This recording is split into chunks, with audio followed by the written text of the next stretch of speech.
ဘဝမှာမမဲ့ရပြောမယ်ဆိုရင်ကျွန်တော်ကြပြားဆရာမောင်ချောနဲ့အတူနဲ့ကျွန်တော်စုံခဲ့ဘူးတယ်တွေ့ခဲ့ဘူးတယ်ကျွန်တော်မိတ်ဆွေတွေရောမောင်ချောနဲ့အတူနဲ့တွေ့ခဲ့မှုပဲထင်ပါတယ်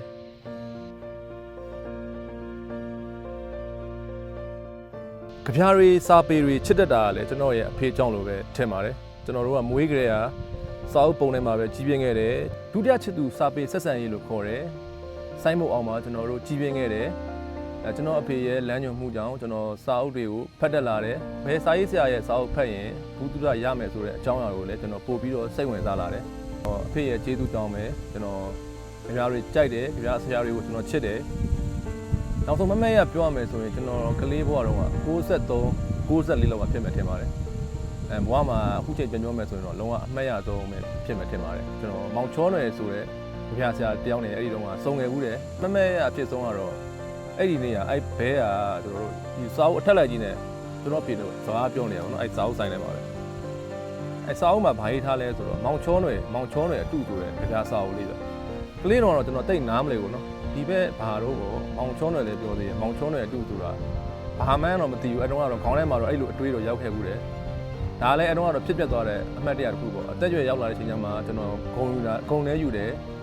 အမှတ်တရလည်းဖြစ်တယ်ဒုကြချစ်သူစာပေဆက်ဆံရေးဆိုတော့ကျွန်တော်တို့နေတဲ့အိမ်လေးကိုကျွန်တော်အဖေနဲ့မောင်ချောနဲ့လာပြီးတွေ့တဲ့အမြင်ကွင်းလေးကကျွန်တော်ဒီနေ့တစ်ထီတော့မေးလို့မရပါဘူးကျွန်တော်အတွက်လည်းအမှတ်တရဖြစ်ပါတယ်ကျွန်တော်ကြပြားလေးဖတ်တက်လာတော့ကျွန်တော်ဆရာမောင်ချောရဲ့ကြပြားတွေကိုအရင်ကြိုက်တယ်ကလေးဘွားတော်ကကြုံငယ်ဘူးတဲ့မောင်ချောရဲ့အတုဆိုတဲ့စာအုပ်လေးကဒီနေ့ကျွန်တော်လက်ထဲမှာရှိနေပါတယ်မောင်ချောရဲ့အတုဆိုတဲ့ကြပြားစာအုပ်ထဲကကြပြားလေးတစ်ပုဒ်ကိုကျွန်တော်ရွတ်ချင်ပါတယ်ကျွန်တော်ကြပြားဟိုတော့ရွတ်လေရွတ်ထားတော့မရှိပါဘူးဆိုလည်းမရွတ်ဘူးပါဘူး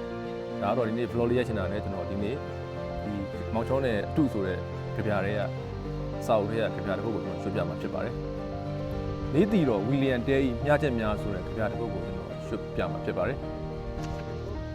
လာပြီဟဲ့ငါလာပြီဟဲ့ကဘာမြေကြီးတီးစေပွင့်စေအချစ်ရမင်းကိုလာမင်းကြီးနဲ့မလဲနိုင်ပါဘူး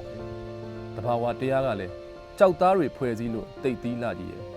လောကကြီးကလည်းအယောအနှောတွေနဲ့ကြော့ချလို့အချစ်ရမြစ်တွေကလည်းစီးလွန်းလာတောတောင်တွေကအရှိန်မြင့်လွန်းလာကြီးရဲ့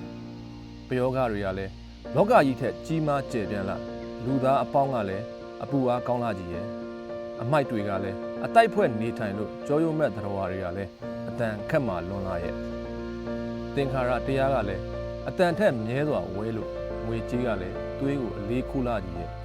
ဓာတ်ကြီး၄ပါးကလည်းသွေးသားတောင်းကျမ်းလာကြီးရဲ့တဏှာကလည်းအညာဖြစ်လို့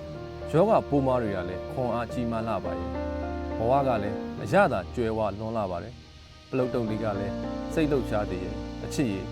ကဘာကြီးကိုစီးပူးကြဆိုရဲ့လေးတီတော်ဝီလီယံတဲရဲ့ညချက်များမလွဲခဲ့ပါမောင်ချောနဲ့အတူကြပြားဆောက်ထဲကဝီလီယံတဲဤလေးတီတော်ဝီလီယံတဲညချက်များဆိုတဲ့ကြပြားကောင်းလေးတစ်ပုဒ်ပဲဖြစ်ပါတယ်နောက်ထပ်ကျွန်တော်ရဲ့ organic guitar YouTube အကောင့်မှာလည်းနောက်ထပ်ကျွန်တော်တို့စာပေနဲ့ပတ်သက်တဲ့ဘူးတုဒတွေကြပြားတွေနောက်ပြီးအစားတောက်တဲ့ပတ်သက်တဲ့အကြောင်းအရာလေးတွေကျွန်တော်ထပ်ပြီးတော့လည်းရိုက်ပြီးတင်ပေးသွားမှာဖြစ်ပါတယ်အဲဒါကြောင့်မို့ကျွန်တော်ရဲ့ organic guitar YouTube အကောင့်လေးကို subscribe လုပ်ပေးဖို့မမေ့ခဲ့ပါနဲ့အားလုံးပဲကျေးဇူးတင်ပါတယ်ခင်ဗျာ